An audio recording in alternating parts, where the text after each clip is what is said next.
Hey, I'm David and I'm going to talk to you today about training for a long distance triathlon. So that might be an Ironman branded event or one of the many absolutely superb non-branded events. I did one on Sunday called the Outlaw, which I absolutely loved. I was a little bit worried because I'm not fit and I'm unfit. And it may surprise you to hear that I did a full distance triathlon when I wasn't fit.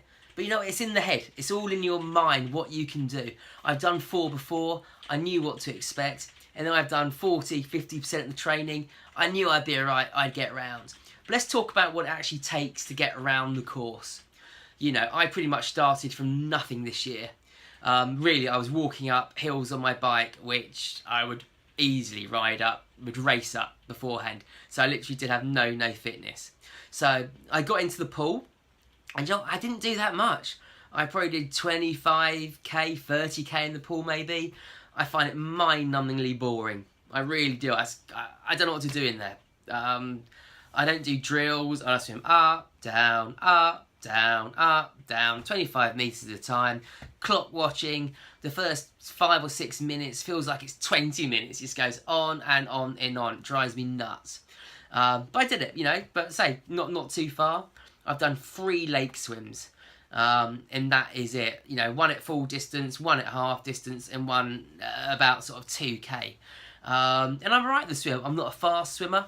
At the weekend, I swam 1 hour 15, and I'm technically awful. I thought I'd go like 125, 130, so no idea where that came from.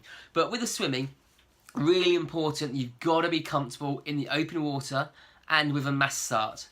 These are the things which drive fear into people.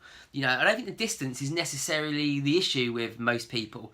I'm not a trainer. I'm just doing it from my gut feeling, having spoken to lots of people in club mates. You know, it's safe. You've got kayakers there. They're there watching for you. If you get into any trouble, you just lay on your back, put your arms in the air, you know, and they're going to be there. They're there to spot you. You're going to be fine. If you're nervous about the swim, go to the back or go to the sides. Some races now will do a rolling start, which is fine for those who are nervous. Try and self-seed, you know, go where other people are swimming at your pace, because you don't want to get caught in the bum fight, being hit and kicked in the goggles, because it's not nice, you know. You can have a bit of a panic. You can start hyperventilating, and you don't want to do that. You want to have a nice, comfortable, controlled swim, which is what I did on Sunday. I think that's the difference. I wasn't trying to race it, so I'm going to have a nice, enjoyable Sunday morning swim in a great lake and just enjoy myself. So do the training that you need to do to get around 2.4 miles, 3.8k. When you're comfortable and confident you can do that, get into the lake and practice it. Practice some mass starts. Just get used to it with your friends. Know you can do the distance. If you're nervous, always go to a lake where there's, you know, supervision there, someone looking out for you. You can buy some tow floats, which you blow up, they're bright orange. You can hold on to those if you get into a little bit of difficulty or get some cramps. Biking is the biggest element of the triathlon. You know, it takes the longest amount of time for all of us. So I spend most of my time on the bike training. I used to go around just do mile after mile, perhaps, you know, 180 miles, 200 miles a week. They were junk miles. I wasn't doing anything. I was going round and round at the same pace, and it didn't really achieve much, you know. I was alright. I got around quickly. You know, I could get around in a long distance course in about 5 hours 50 when I hadn't got a run afterwards. I have to say, I did it part as a relay. Usually about 6 to 15, 6 hours 20, which isn't too bad. Probably top, you know, 50% of the field. But what I want to do now is start incorporating more hard efforts, more time trials in there. Really smashing 10-mile time trials out, 25, 50, as hard as I can. That's what's going to build my fitness. I'm absolutely confident of it. And also pickups, you know, go along, say, right, for the next, you know, mile, I'm going to absolutely smash it, recover. Next mile, smash it. Keep on doing that. And get on the hills. The hills are going to make you stronger, give you more lung capacity. So I'm not a trainer, I don't know. That's just gut feeling. And go solo. You know, lots of people go out with a group of mates. It's very easy to draft. You're saving 20 to 40% efficiency there. It doesn't recreate what it's like in a race where you have to be at least 12, 15 metres behind the person in front of you. And you've got to get used to being by yourself as well for that length of time. And the bike is a great time to really practice your nutrition, because to me that's the fourth discipline in long distance triathlon. If you get that wrong, you're not going to finish the bike within the time limit, and you're certainly not going to have a good run. It will make it incredibly hard.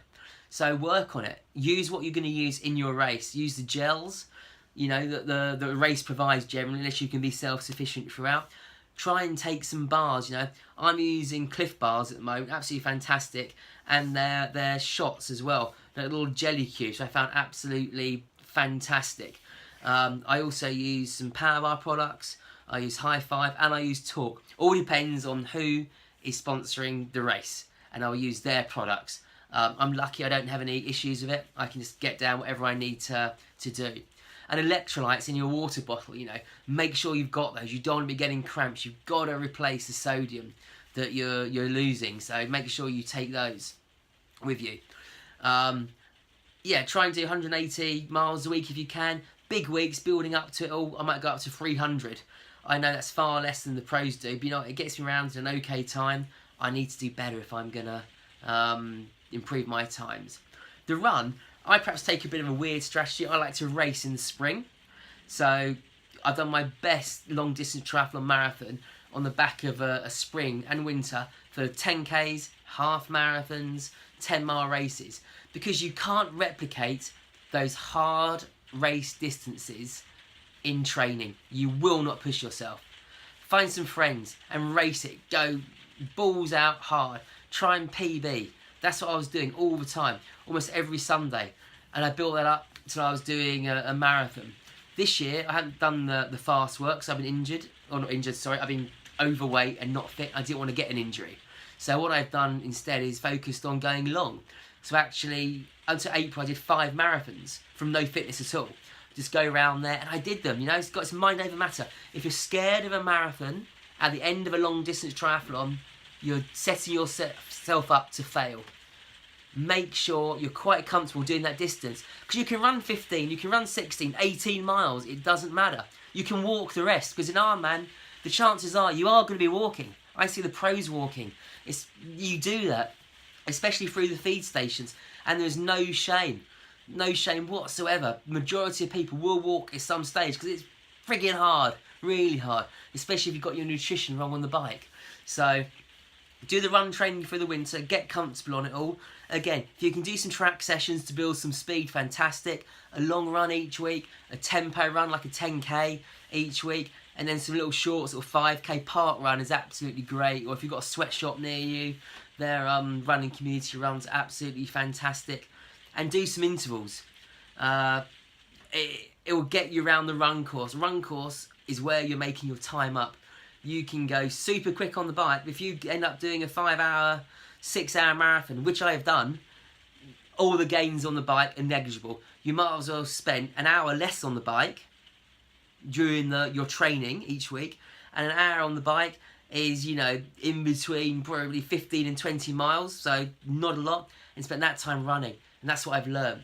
I've just taken on professional coaching, and really interesting to see how their thoughts correlate with mine, because I haven't had any structure to my training, and that's what I think I really, really need. It's going to really help me out. My PB is like 12:44, I think, and I think I can go 11:30. If I put my best components together, I can. But I've got to get my training right. I need to listen to my coach and not question them, because I want to know why, what's the point in doing this? I don't want to do this. I just got to shut up and do what they say. And get your nutrition right. But the other important element, and this is really important in training, 2 more points actually. First point is rest. You have to rest and let your body recover, because you're putting under a lot of exertion, a lot of pressure. When you're sleeping, that's when your body is just recovering, it's rebuilding itself, rebuilding the muscles. So sleep. But also strength and conditioning, something I don't do, and I've got to. Understand, you know, it's really about your core. Really build your core up. If you have weak points, work on them. You know, planking, sit-ups, looking after your back, being in the position on your bike that you're going to be in, holding that position. What can help you with swimming? It might be lat pull downs. I don't know. Do some research. I'm going to come back and do a a post about this in due course. But doing a long distance triathlon, yes, it is hard. It's a damn long way. Let's not forget that. You know, it takes a long, long time. And you can't do that in training. You only do it in race day. You don't know what to expect. So do the training as much as you can. I try and get in between at least 8 hours in winter, up to sort of, 12 hours building to spring, up to 20 plus hours building up to the Ironman. So I've got some good distance, good training in my legs. It makes me go in there feeling, confident I'm going to get around the course. And I never fear not finishing unless I get a mechanical. I just get out there and do it. So really hope you've got a couple of pointers from this. It's very, very basic I've done at the moment. I'm going to go into more in-depth posts in due course. So subscribe to this channel and I look forward to chatting with you again. Bye.